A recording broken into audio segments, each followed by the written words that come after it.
Good morning, you two. How are you doing? Doing well. Good. How you doing? Well, I've been waiting to talk with you guys because this is one of those movies that it's the experience. It's the reason why you've got to see it on a big screen. You've got to go and experience this movie.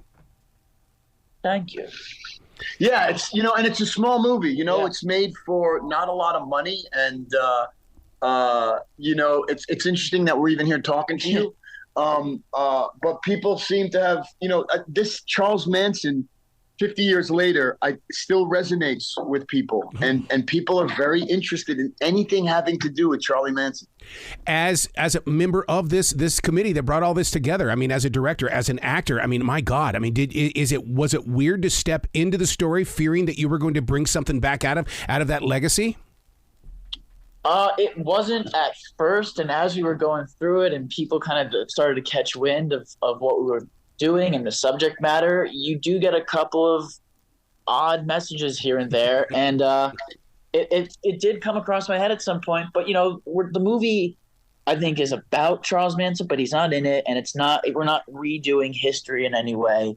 It's kind of an interesting, what if storyline that we kind of just have fun with. But there have been a couple of people who told me not to do Charlie wrong, which was interesting. Well, look at the way that you utilize the strength of that voice. Oh my God! When I heard that voice, I mean, I sat up straight. It's interesting because when the first cut of the movie, it wasn't great, and my friend Gavin O'Connor, who wrote and directed Warrior and Miracle, he's a great director. We gave Remy a lot of notes, and one of the things that we said was, you got to put Charlie, because there's clips available of him, and you got to put Charlie not only visually but his music. You got to kind of sprinkle it in this movie because it really creates that feeling of Manson. When you see Charles Manson, I mean, he is one of the faces, I think, that throughout the world you easily identify with, and what he is, and that puts you into that mindset. So it was important to have him in there. Yeah, and we start the movie with a small montage of Manson and of the murders. I think it just puts you in a very uneasy mindset before the movie even starts, which was the goal. I'm glad you brought up the music, because a lot of people to this day, in this moment of now, don't understand that Dennis Wilson was the one that brought Charles Manson to the Beach Boys, and we really didn't get to hear what Charles was feeling on the inside. Yeah, and I forgot his name. He's a producer who produced the Beach Boys. He produced a lot of people in Laurel Canyon at the time. Like, there were some big bands, from the Byrds to the Doors and Mamas and the Papas, and he was the one who owned the house where Sharon Tate and Roman Polanski rented. Wow. And they mistakenly killed the wrong people, thinking that he was there. What was his name? I don't remember. Yeah. So it was all a matter of happenstance that Sharon Tate was there. Mm-hmm. One of the personalities inside this movie, The Resurrection of Charles Manson, that desert, because people feel fear in a desert as well. The desert, I'll tell you, the desert sucks. I was there for a month. You're playing with powers that are not in your control. I mean, that the whole climax of the movie takes place at night, and there's a fire sequence. And we're shooting that night one, and a 40-mile-an-hour wind comes and shuts us down. Out of nowhere. And that's it. Yeah. You can't fix that. Yeah. There's a certain energy vortex in deserts that, people talk about New York City being dangerous. And I grew up in New York City. It's nothing compared to the desert. Yeah. It's too quiet. Yeah, because I grew up in the state of Montana, and when we'd get out there in the middle of the night in those wild plains of Montana, the flatlands, oh my God, it was like that's where the spirits are flying. Because they're coming in there to kick your butt. Dude, I just referenced. I did a movie out in Montana, and I just referenced Montana. I went, aside from the desert, Montana is the scariest place I've ever been. That big sky country, man, it'll level you in a heartbeat. Yeah. Yeah. Now the concept of a young couple comes up with a great idea to send an audition tape for a Charles Manson film. Right away, you have my attention, because I would do it. If he was doing a movie and I wanted my music out there, I would do it. Right. Yeah. And the couple, they're not really what you learn, and I won't give too much away, but they're not really a couple. There's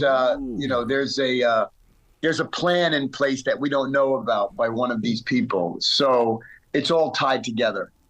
You know, you talked a little bit earlier about this being a small film, and yet the texture of movies lately have been like, that's the ones that we are drawn to, because and I think what I feel is that you've only got so much time to film. You can't screw it up and keep doing things over and over again. And I like that rawness about it. Yeah, you have to be ultra. You know, I've made 60 movies, 45 of which are, probably under $10 million. And I love that world because of that reason. It is very raw, and it's, you're hyper creative, and you're always behind the 8 ball, and there's something magical comes out of that. Doesn't always work, but when it does, it's really cool. Yeah, you gotta be quick on your feet. So what was it like for you, Remy, when you're behind that lens and Frank lands that line? I would be the type of guy that would say, stop, I got to breathe. He landed it. He freaking landed the line. The lines were great. I'll tell you, there's a scene in the movie where it's a dream sequence, but he kisses the girl on the forehead, and I forgot that it was in the script, and the chill that went down my spine when I was watching that, I still remember it. I can be creepy.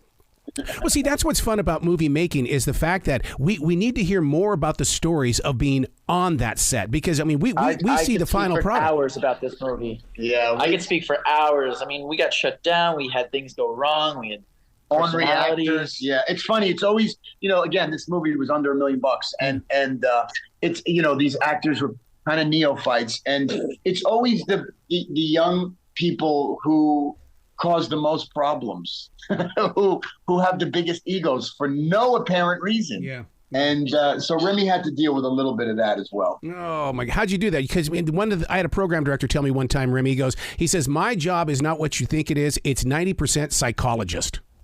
That's right. It is. It's trying to, make people. It's a lot of manipulation of trying to think your idea is their idea. Yeah, it's a bit Machiavellian. Yeah. What did you guys learn from doing this movie? Because, I mean, you can't go into a project like this without pulling something from it.